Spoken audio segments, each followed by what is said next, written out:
Hello, my lovelies, and welcome back to Sondering Tarot. Thanks for joining me.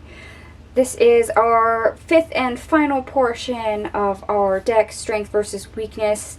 Deck of the month for August, of course, was the Light Seer's Tarot, which you see on the left. And today we're going to cover Anti-Pairs Oracle Edition. So I have 8 Oracle decks out of a nearly 80 deck collection that does not pair with the Light Seer's Tarot. So let's go ahead and jump right in here. And as you can see from the rainbow flash, here's the lovely backings. This is the Heart Align Oracle deck from Kimberly San. It qualifies as a Oracle deck, but it's actually more of an affirmation deck if I can get the holographic heart to stop messing with my autofocus. There we go. So this deck is pretty small, but the issue that the Light Seers has with it is the fact that it's an affirmation deck. Now I have other decks that are affirmation decks, and it does pair, but it takes issue with this one. Granted, my other affirmation decks do not have suits the way this one does. This one has ones for care and action and movement, and hence the little symbol that you see right here. So that might have something to do with it, but these two just nope. Just nope. And hopefully you could see that better after I started holding them up. The spot holographic heart on it is really cute, but can mess with filming. And the next oracle I'm going to show you is the Dragon Oracle by Diana Cooper. Now this is actually fairly simple as to why these two don't really care for each other. And it's because even though this is Dragon deck and the Tarot of Dragons does pair with the Light Seer's Tarot, so it doesn't necessarily have issues with dragon energy, it's because the Dragon Oracle contains angel energy.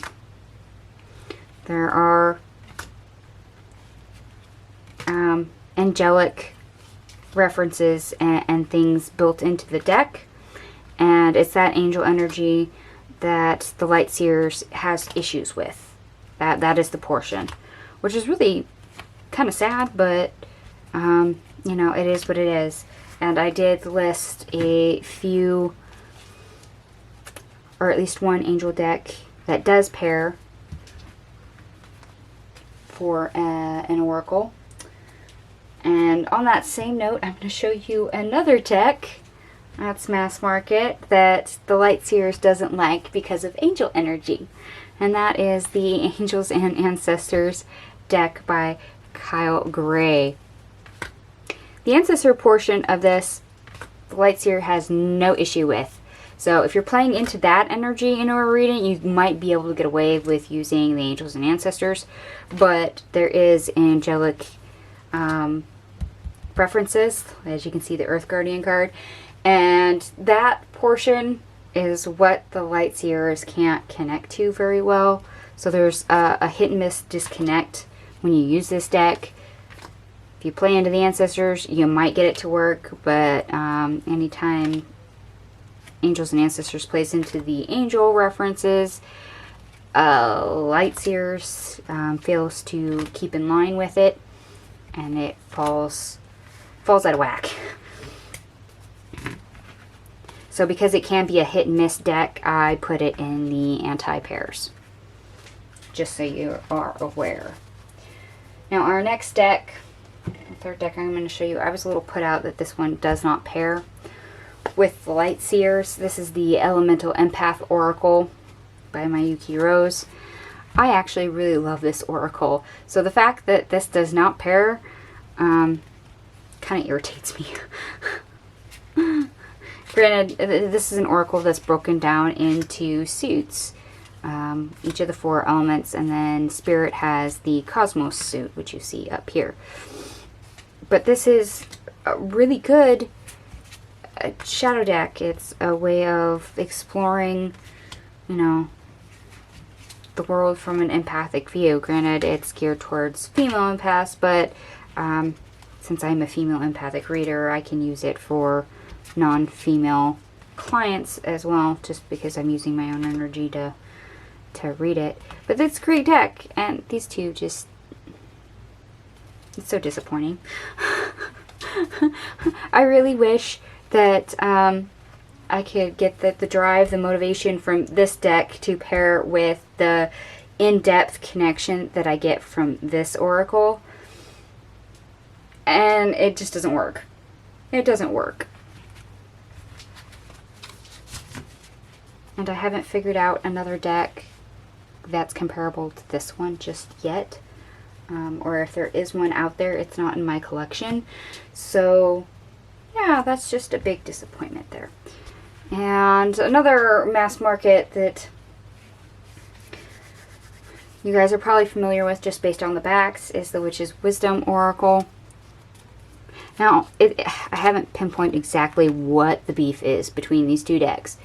All I can think of is Light Seers is more spring, summer, and when these two are next to each other, this deck feels really dark. And this is a deck that I never think of as a dark deck. But when they're next to each other, it does. It feels kind of dark to me, and I haven't figured out why.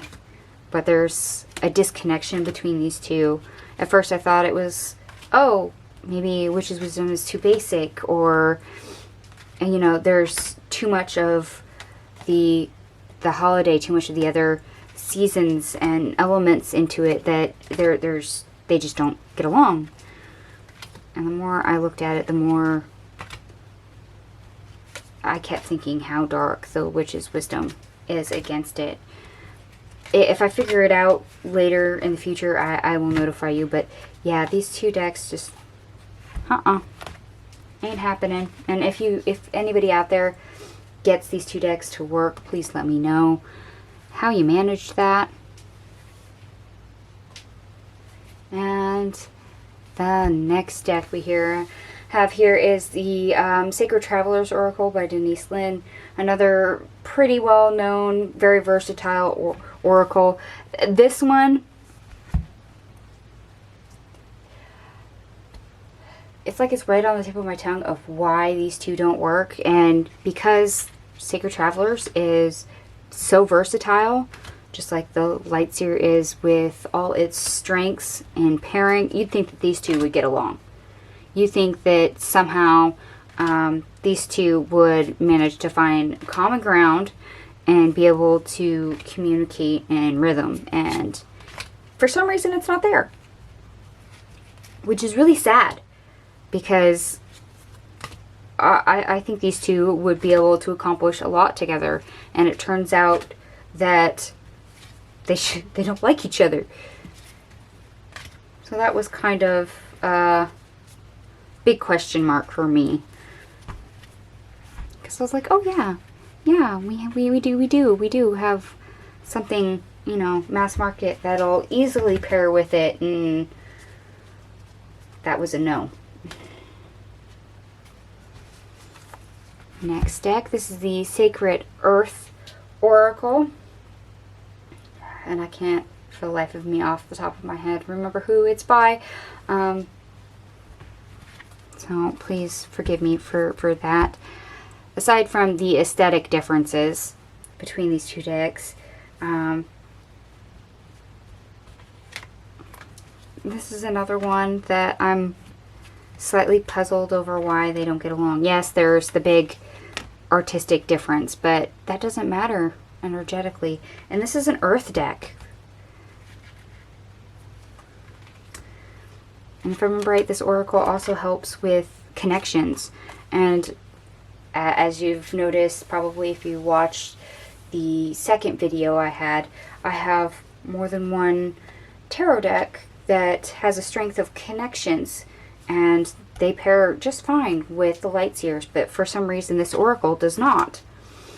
And with the artwork and just a simple one caption at the bottom, to symbolize it. You'd think that you'd be able to read intuitively, you'd be able to get something, anything off of this because of the broad spectrum that you could get from the oracle. And it just, nope. Nope, nope, nope, nope, nope. And it's really weird. And see, like these two cards, Eight of Pentacles and Magnetism. I would love to see these in a spread next to each other. I could work with that, but apparently the decks don't want to work with each other.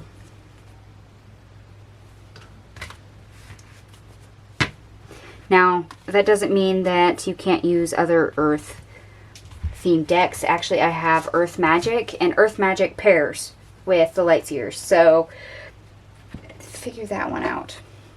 And the last deck I'm going to show you is one I was also heavily disappointed that doesn't pair. And that is the Whispers of the Ocean Oracle by Angela Hartfield. Okay, the Mermaid Tarot and the Light Seers Tarot pairs. I wanted a Earth Oracle, or not Earth Oracle, but a Water Oracle that would pair with the both of them together. A triage of energy, and I was like, oh yeah, this will work. And the Light Seers doesn't like this deck. The Mermaid Tarot loves this deck, but the Light Seers does not. And I think that's probably because Whispers of the Ocean is one of those that can spawn new ideas. So even though this is the air element, its weakness is innovation, so new ideas. And I have a feeling that's the aspect, is that this deck plays just slightly more into the weakness of this deck, and they can't find enough common ground, which is really sad, because that makes, you know, me wanting to use this with the Mermaid Tarot and the Light Seers Tarot all together a little difficult, because they have to all find common ground on the table, and the Light Seers is the problem. Now, I do have messages from the mermaids, and that pairs with the Mermaid Tarot. It also pairs with the Light Seers Tarot. So I do have a deck that is capable of tapping into that water energy if I want to use that as a clarifier for the Light Seers. But this was still a disappointment right out of the gate. I was like, aw. And if any of you have ever had that, where you've had decks and oracles, or just tarot decks that you pair together, and you try to add another deck that you think would be obvious of, oh yeah, it'll go great, and then you try it out, or you get the decks near each other, you're like, oh crap, that's not gonna work. Let me know about those experiences down below, because I'd be curious to see what those decks are, because that's one of mine right there. And yeah, I still have some disappointment about that. Alright, my lovelies, we've gone through all 8 decks that I have for oracles in my collection that do not pair with the Light Seers Tarot. If you have any other decks that you know of that do not pair for oracles with the Light Seers, please put them in the comment section down below. I'd be interested to hear about them. Totally appreciate the info. And this is, of course, my final video for this month's Deck Strength versus Weakness series. I should have a poll up by the time this video goes live to vote for September's Deck of the Month. Feel free to go to my community tab and place your vote. And of course, if there's a tie, I will, I don't know, choose my favorite or flip a coin. And if it's a landslide, well, then you'll know exactly which deck I will feature for next month's video. Thank you so much for watching. Feel free to like, share, and subscribe, and I will see you guys later. Bye.